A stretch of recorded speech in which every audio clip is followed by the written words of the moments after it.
കൃപാസന അൾത്താരയിൽ ജീവനോടെ പ്രത്യക്ഷപ്പെട്ട ഈ അമ്മയുടെ അൾത്താരയിൽ സാക്ഷ്യം പറയാൻ സാധിച്ചതിന് ഞാൻ അമ്മയ്ക്ക് 1000 നന്ദി പറയുന്നു. എൻ്റെ പേര് അച്ചു തോമസ്. ഞാൻ ചെത്തുപ്പുഴ തിരുഹൃദയ ദേവാലയ അംഗമാണ്. എൻ്റെ വീട് ചങ്ങനാശ്ശേരി. ഞാനൊരു നേഴ്സാണ്. 2023 ഞാൻ നേഴ്സിംഗ് പാസ്സായി. അതിനുശേഷം 3 മാസത്തിന് ശേഷം ഞാൻ OET പഠിച്ചു. OET ലഭിച്ചു. എനിക്ക് അയർലൻഡ് സ്കോറാണ് ലഭിച്ചത്.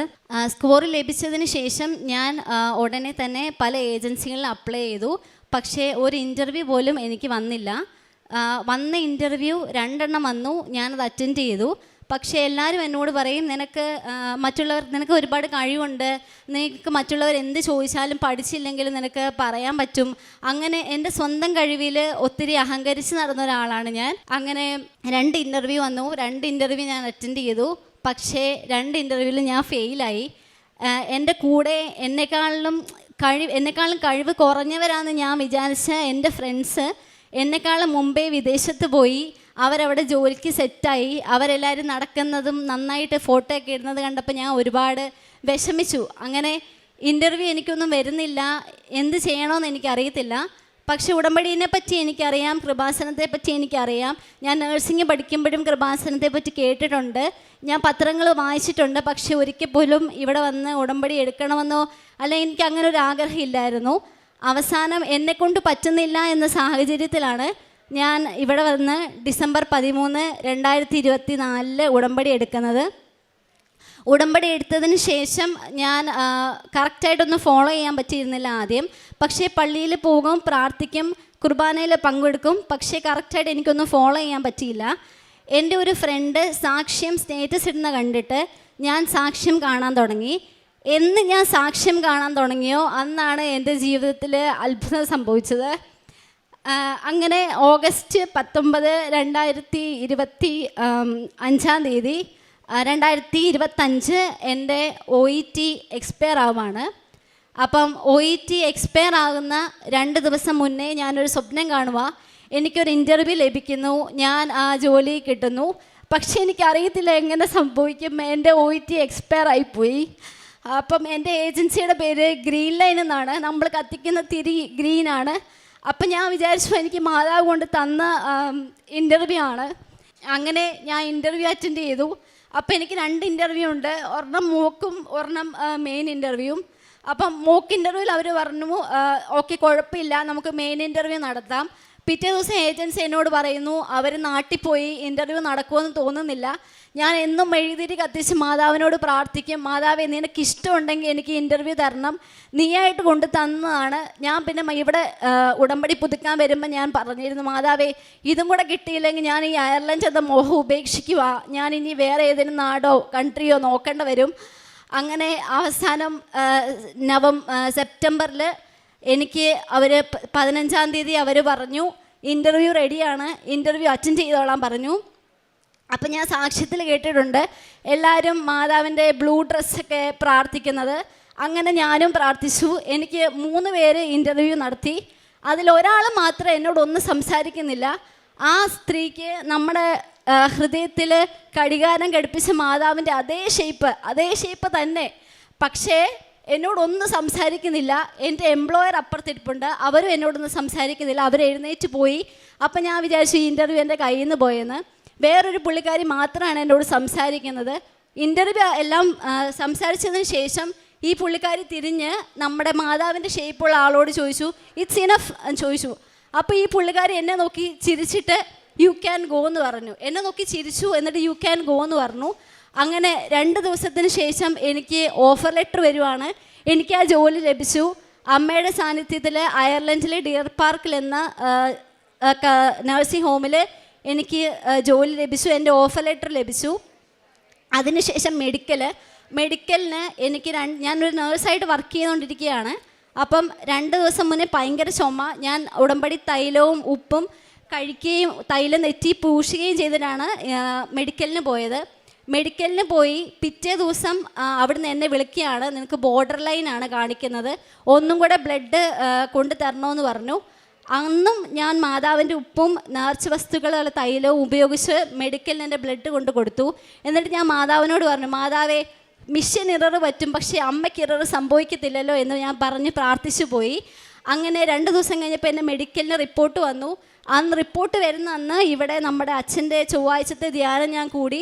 അന്ന് വൈകിട്ട് 6:30-ക്കാണ് എൻ്റെ റിപ്പോർട്ട് വന്നത്. എനിക്ക് ഫിറ്റ് അടിച്ച് കിട്ടി. അങ്ങനെ ഞാൻ വിസയ്ക്ക് വെക്കാൻ വേണ്ടി പോവാണ്. വിസയ്ക്ക് വെക്കുന്നതിന് 19-ാം തീയതി എൻ്റെ തിരുഹൃദയ ദേവാലയത്തിൽ ഈശോയുടെ പെരുന്നാളാണ്. ഈശോയുടെ പെരുന്നാളിന് തിരുമണിക്കൂർ ആരാധനയിൽ ഞാൻ പ്രാർത്ഥിച്ചു, മാതാവേ നീ ഉദ്ദേശിച്ചൊരു ദിവസം തന്നെ എനിക്ക് തരണേന്ന് ഞാൻ പ്രാർത്ഥിച്ചു. അങ്ങനെ ഏജൻസി 23 ബുധനാഴ്ച ഡേറ്റ് എടുക്കാമെന്ന് പറഞ്ഞു. പക്ഷേ എൻ്റെ ആഗ്രഹം മൊത്തം ചൊവ്വാഴ്ച എനിക്ക് കിട്ടണം. എൻ്റെ അക്കൗണ്ടിൽ നിന്ന് പൈസ പേയ്മെൻറ്റ് ചെയ്യാൻ വേണ്ടി നോക്കുന്നുണ്ട്, പക്ഷേ ഒന്നും നടക്കുന്നില്ല. അവസാനം ഞാൻ പറഞ്ഞു, മാതാവേ നിനക്ക് എന്നാണോ ഇഷ്ടം അത് തന്നെ എനിക്ക് തരണം. അന്ന് വൈകുന്നേരം എൻ്റെ മെഡിക്കൽ വന്ന വൈകുന്നേരം എൻ്റെ ഏജൻസി എന്നെ വിളിച്ചിട്ട് പറയുവാണ്, ചൊവ്വാഴ്ച ഉച്ചയ്ക്ക് 2 മണിക്ക് നിനക്ക് VFS സ്ലോട്ട് കിട്ടിയിട്ടുണ്ട്, നിനക്ക് വന്ന് അറ്റൻഡ് ചെയ്യാമെന്ന് പറഞ്ഞു. അങ്ങനെ ഞാൻ പാസ്പോർട്ട് വെച്ചു, പാസ്പോർട്ട് കൊടുത്തു. ഡിസംബർ 15-ാം തീയതി എൻ്റെ വിസ വന്നു. നാളെ കഴിഞ്ഞ് ജാനുവരി 16-ാം തീയതി ഞാൻ അയർലൻഡിന് പോവാണ്. അമ്മയുടെ ദിവസമായി 17-ാം തീയതിയാണ് ഞാൻ അയർലൻഡിൽ കാല് കുത്തുന്നത്.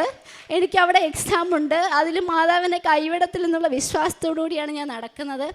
പിന്നെ പ്രേക്ഷിത പ്രവർത്തനമായിട്ട് ഞാൻ പത്രം കൊടുക്കാറുണ്ട്, പിന്നെ രോഗികളെ സഹായിക്കാറുണ്ട്. ആരെന്നോട് വന്ന് പൈസ ചോദിച്ചാലും എന്നെക്കൊണ്ട് പറ്റുന്ന സാഹചര്യത്തിൽ അവർക്ക് ഞാൻ പൈസ കൊടുക്കും.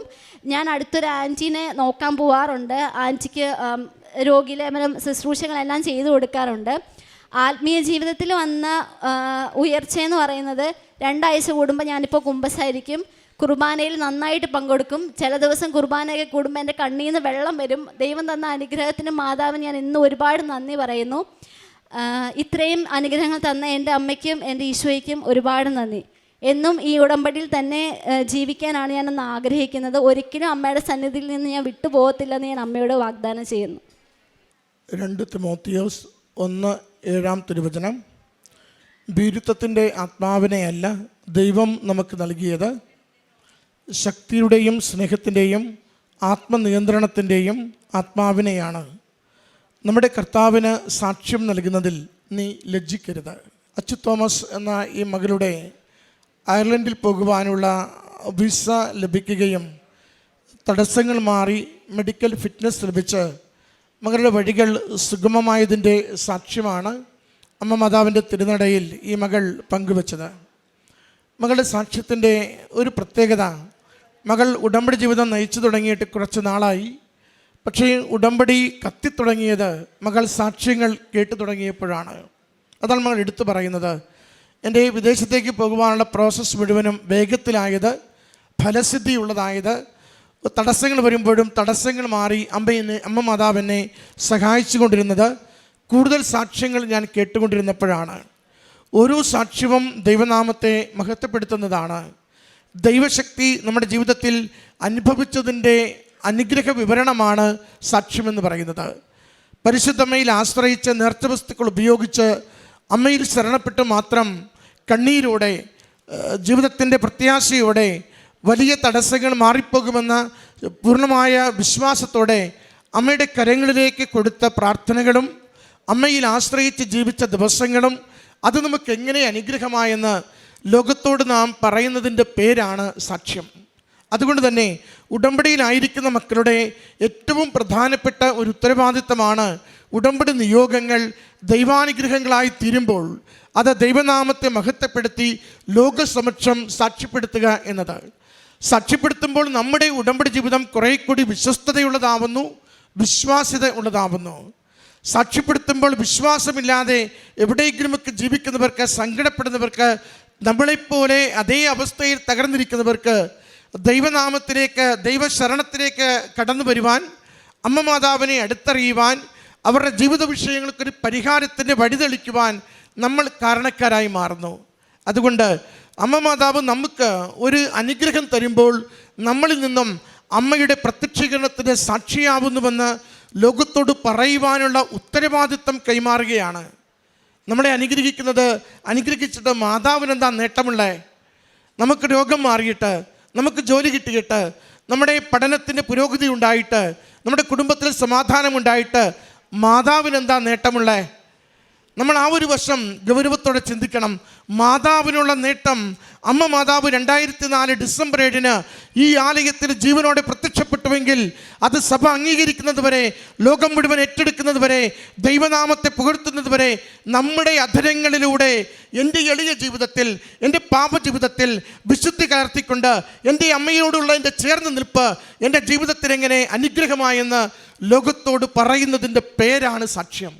അതുകൊണ്ട് പ്രിയമുള്ളവരെ, ഉടമ്പടിയിലായിരിക്കുന്ന നമുക്ക് സാക്ഷ്യം ഇഷ്ടമുണ്ടെങ്കിൽ ചെയ്താൽ പോരാ, എപ്പോഴെങ്കിലും ചെയ്താൽ പോരാ, അത് തോന്നിയാൽ ചെയ്താൽ പോരാ, മറിച്ച് ഉത്തരവാദിത്വത്തോടു കൂടി എങ്ങനെയാണോ ഉടമ്പടി എടുക്കുവാൻ യാതൊരു വഴിയുമില്ലാതിരുന്നപ്പോൾ അവസാന വഴിയായി അമ്മയുടെ തിരുനടയിലെത്തി നിങ്ങൾ കൂപ്പുകരത്തോടും കണ്ണീരോടും കൂടി നിയോഗം സമർപ്പിച്ചത്, അതേ തിഷ്ഠതയോടുകൂടി അമ്മയുടെ പ്രത്യക്ഷീകരണത്തിന് സാക്ഷിയായി ദൈവനാമത്തെ മഹത്വപ്പെടുത്തി ഈ പ്രത്യക്ഷീകരണം ലോകം സഭ ഏറ്റെടുക്കുന്നത് വരെയും ഞാനുമുണ്ട് അമ്മയ്ക്ക് വേണ്ടി സംസാരിക്കുവാനെന്ന് നമ്മൾ നാവുകൊണ്ട്, ജീവിതത്തിൻ്റെ അനുഭവം കൊണ്ട് ലോകത്തോട് പറയുന്ന സാക്ഷ്യം പങ്കുവയ്ക്കുവാൻ നിയോഗം സമർപ്പിച്ച തീഷ്ണതയോടെ, നിയോഗത്തിന് വന്നപ്പോൾ കണ്ട കണ്ണീരോടെ നമ്മൾ സാക്ഷ്യത്തിന് തുള്ളിച്ചാടി സന്തോഷത്തോടെ എൻ്റെ ദൈവം എന്നെ കണ്ടു, എൻ്റെ അമ്മ എന്നെ കരം പിടിച്ചു, എൻ്റെ ജീവിതം രക്ഷിക്കപ്പെട്ടുവെന്ന് പറയുന്നവരായി മാറണം.